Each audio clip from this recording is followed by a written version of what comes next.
అమ్మ బృందా, కొంచెం లేచి పాల ప్యాకెట్ తీసుకురా నాన్న. పో అమ్మా, పొద్దు పొద్దున పాల ప్యాకెట్ అంటే నువ్వే తెచ్చుకో.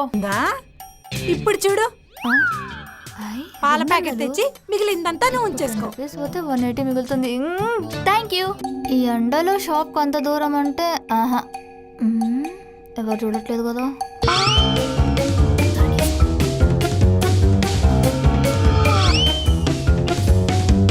ఒకటి కొంటే ఒకటి ఫ్రీ. అమ్మా అమ్మా, ఏంటే? ఇదిగో పాల ప్యాకెట్లు. అదేంటే ఒకటి తెమ్మంటే 2 తెచ్చావు? ఒకటి తెస్తే డౌట్ వస్తుందని. డౌటా? ఎవరికి? అదే అమ్మా, షాప్ లో 1+1 ఆఫర్ పెట్టాడు, అందుకే తీసుకొచ్చా. 1+1 ఆఫర్ అయితే అప్పుడు తిరుమల కొంటే తిరుమల ఇవ్వాలి కానీ వాడెందుకు వేరే బ్రాండ్ ఇచ్చాడు? బ్రాండ్ అయిపోయి ఉంటుందేమో, అందుకే ఇది ఇచ్చాడు. 20 రూపాయల ప్యాకెట్ కి 20 రూపాయల ప్యాకెట్ ఇవ్వాలి కానీ వాడెందుకు 40 రూపాయల ప్యాకెట్ ఇచ్చాడు? ఏమో అమ్మా, నాకు తెలీదు. అయినా నేను కష్టపడి తీసుకొస్తే కష్టం గుర్తించకుండా క్వశ్చన్స్ అడుగుతావేంటి?